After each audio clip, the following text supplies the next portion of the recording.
I am Sarah. I read as Sora the Intuitive for Sky Messages by Sora. I am a tarot reader who specializes in past life readings. I also teach and mentor the tarot.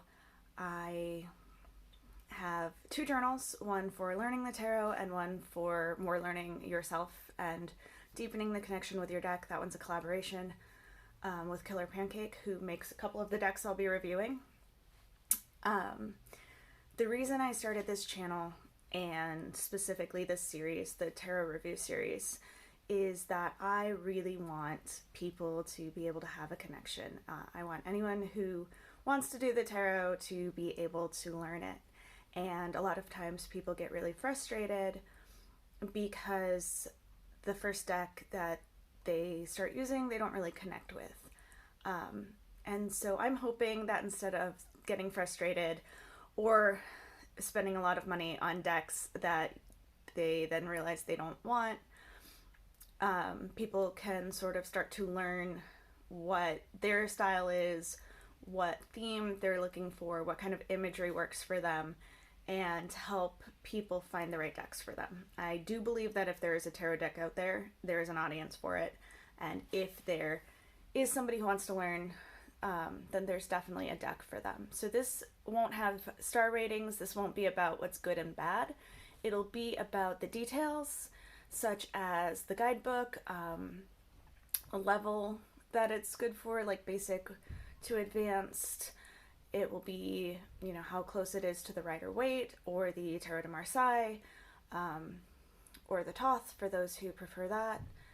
And it will just give people a look and hopefully help them start to begin their journey. Or for those of us who have been on their journey for a while, but are thinking about new decks and testing out different things, give them a preview. So there are some of the decks behind me, but if there are any you're interested in, let me know. And let's get started. Today we are looking at the Women of Science Tarot. So it comes in a nice sturdy box that has the guidebook and the cards. Getting into the guidebook, it's a nice, solid, sturdy.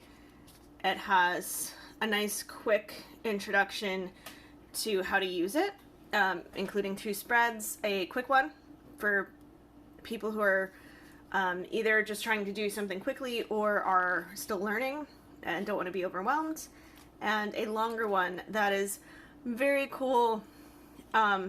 It's very similar to like the Celtic Cross, but put in a more scientific looking equation. And then every card gets its own page. You can see the image on the card is actually the background. It's just very faded. And they have upright and reverse. They have really cool setups for these, but we'll talk more about their choices for the cards later. At the very end, they have all of these, so you can see one thing that I'll talk more about later too, but I want to point out right now, is the major arcana have a little bit darker and brighter colors, making them easier to pick out. They also deal with the major concepts in science instead of people, whereas the other 56 cards are specific women. And I really love that because the major arcana in the tarot is all about the major concepts of life and the bigger lessons, where when we look at the minor arcana, we have the Ace through 10 being the smaller details, and the court cards being more about the people. So I love that they have that separation. Now, with the minor arcana, which we'll look at when we look at the cards, they did change the suit names, but they did so in a very thoughtful way. So they have the nanos as cups, but they explain everything. The micros are wands, the macros are pence, and the astros are air. And they talk about the suits and the elements and how you can use that when you're looking at a card, and also the ranks. And they all have themes, which is true in the tarot, but often in the more traditional cards, you'll see that there's usually one in every number that breaks a rule. So it's nice to have that, because if you're learning, and if you're learning this deck specifically, that can be really helpful for you. And it's also really cool because they really stuck to that. And as such, these are really great for beginners, even if you don't know who all these people are. So getting into the cards themselves, we have the Hanged Man. This is one of my favorites of these cards. So they use Schrodinger's cat as the concept to represent this card. The Hanged Man is sometimes seen as sacrifice and punishment. That is not in most traditions, though, and not in mine. We usually look at shift in perspective and uncovering different details. And so I love this because it's like opening the box is finding out more information, which helps change the perspective. But, you know, it could go either way.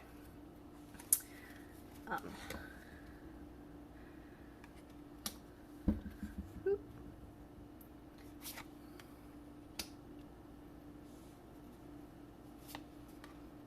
Queen of Astros.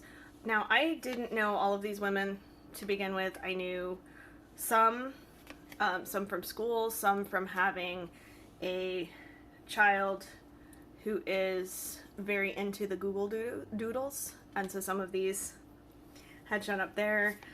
One of the great things about this deck is how he and I have been using it to learn more about all of these people, and that's really cool because he gets to learn all about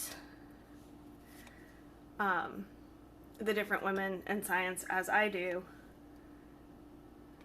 without it feeling like extra work. It's like a fun thing that we can do together. I love this Lovers card too, because you often see the lovers associated as Adam and Eve. So taking that apple and the tree, and instead of having it be Adam and Eve, it is gravity. And I just think that's a lot of fun. So I love how they did that sort of thing. One thing that I mentioned while I was looking at the guidebook is that you see there's a lot darker and brighter colors, purples and reds and oranges and blacks and yellows in the major cards, whereas the minor cards stick to like a grayscale and pink scale. I'm not a graphic designer. I don't know if pink scale is really a thing, but I just mean there's an arrangement of more pinks and grays. There's still that black and white, but it's slightly different. It's subtle, so the cards still all fit in together, but it's another one of those nice indications that you are looking at a major card versus a minor, and that can be really helpful if you are newer to the tarot, or if you are more advanced but you're still getting used to the different types of suits, and just having that little clue can make your reading go in a more seamless direction.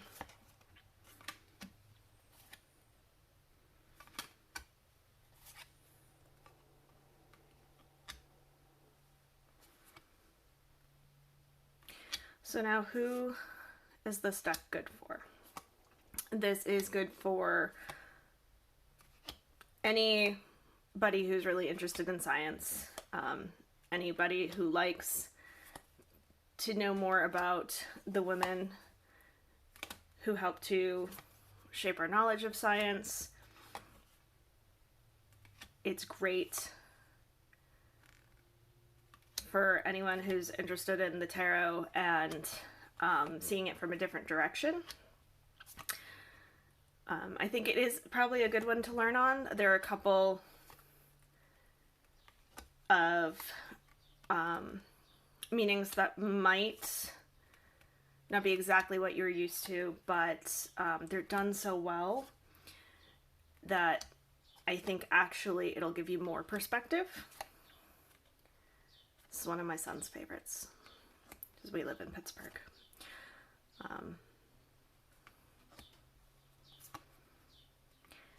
I think it's great for advanced readers who want to get a more rounded view, or who, you know, want to learn more about these concepts and these amazing women. I really think it's a great deck for most people, but it is a great one with kids. For one, it gives us someone to look at when we want more information, and we try to find more about the different people, and there's learning. The illustrations are very kid-friendly and very compelling, and you can learn a lot in both ways. They're very modern, so I think that's also a great deck for somebody who really loves the tarot and really maybe gets stuck in the metaphysical side, or some of the older terms, and just needs a little bit of a way to get it into their current way of thinking. But ultimately, I really think this deck is great for most people. I'm really enjoying it. I don't use it a lot on social media yet because I'm still learning. And so when I use it for the most part as a tarot deck. Just a tarot deck. And I get more excited when I can draw from the cards, and I can say, hey, I know a little bit about her, and here's why that relates, and make it more of a story. So I do here and there, especially on the days that I'm like studying it or I learn about someone. I will say that when I do a 1-minute message or a reading for somebody, a short reading on TikTok, where they're free, I will say, look up these women after, and I will also try to learn more about them later, or right then. Sometimes I will pull it out when I'm making the description of the reading.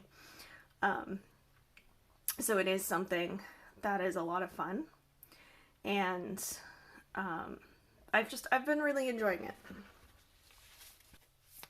So as I shuffle for the reading for the week ahead, I want to thank you for liking, subscribing, sharing with people. If you know somebody who is trying to figure out what tarot deck they want to buy, or they're looking at a specific deck, or they just like learning about different decks, those of us who are collectors will often watch videos about tarot decks, even if we are not in a purchasing mode. But also, if you are looking to book a reading, you can check out my website, or you can email me. I have to add them to the website, but I have added in mini readings that are 10 minutes and 15 minutes. Most of my readings are a half hour or an hour, including the past life readings, but there are far more options. And if you have any questions because you don't see something, or you don't know if it's possible, please send me an email. I will not reach out to you. You will not find me in your DMs for readings. If you want a reading, you have to come to me. And I'm making a point of this now only because last week I had the whole thing on social media where somebody had created an account pretending to be me, and I'm still not sure if it was a bot or a scam. I have reported it a few times. So far it seems to be just a bot, but either way, you know, I just want to make sure you guys are being careful. Be careful just in general when dealing with people who are or claim to be metaphysical readers, that you are not giving too much information. You know, an astrologer will need your birthday and birth time and birthplace, but most other people won't. And no one needs your social security number or anything like that. So just be really careful. For early videos, bonus videos, access to the secret venue, and discounts on readings, go check out the Patreon. about to start posting a series there that I've already started, but like really getting into looking at spreads for what the planets are up to. We're looking at Mercury retrograde, which is coming up, which will already be in by the time this video is posted, I believe. But there's that sort of thing over there. If you want more examples of how I read, more than just this reading here at the end, I have the pick-a-piles every other week. And on my social media, I do 1-minute messages and 3-minute messages. All right, let's get started with the reading. So we are starting with the 10 of Astros, or the 10 of Swords. Now, the 10s are closings of a cycle, and one nice thing that this deck does is that it holds to that idea, and doesn't make the swords anything scary. They keep it to what they are, which is thought and temporary pieces, objectivity, exploration. The 10 of Swords is a card of being done with something. Often not by your choice, and when it is, it was usually a really hard decision. Something that was really thought out. But the truth with this card is that it is always the right decision. These are always situations that we should have been done with. I don't know as much about Vera as I should. But I will be looking more into that so I can give a more in-depth idea of how that fits in with this card. But in terms of week ahead, it is about closing chapters and making decisions, hard decisions, to get you into a better place. We have that with the Empress. So the Empress is a card of nurturing, of creation, and yes, fertility and birth.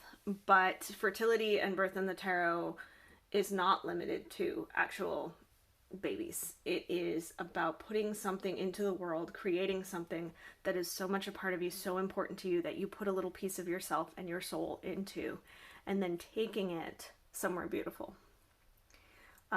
So we need this 10 of Astros. We need to let things go so that we are able to give ourselves to what we really want to put out there. We can't nurture those things in our life that are important to us if we are still nurturing the things that we are holding on to, because we don't know who we will be if we let go of them. So it's a big week. And then we were followed with the 8 of Astros, or the 8 of Swords, and this is really interesting because the 8 of Swords often shows up when we feel stuck. It's almost like you can see the 10 of Swords and the Empress, and you know what needs to be done, but you have no idea how, because you don't feel like you can just say goodbye to situations, you can end things. You feel like you are trapped. The key, though, with the 8 of Swords is that you're not. It is a subconscious block. And if you can step back and take a longer view, love that with the telescope here, because she was an astronomer, but it also fits really, really well. If you can take that 50,000 view and look down, you'll be able to see that there is an out, and maybe it's not the most comfortable, or maybe you just haven't noticed it before. But it says that you're just so close that it is hard to step away from. So as a week ahead spread, we've got that need for a wide view. We've got 2 astronomers here. We've got that need to step back, and instead of being so inside, so close to the situation that you can only see what's right in front of you, looking at it from that higher perspective, looking at what you need in the long run, stepping out of that day-to-day, that autopilot, For some people, it's survival mode. But for everybody, it is that just going through the motions. We can step back from that and see what it is we're doing and how it is keeping us from seeing where we need to go, the directions we need to be in. We will have this beautiful moment where we start creating what we really want to see and start giving to everybody the beauty that we have to offer and really making the most of our lives. So see if you can take that step back today, like Vera and Maria. Good luck. Thank you.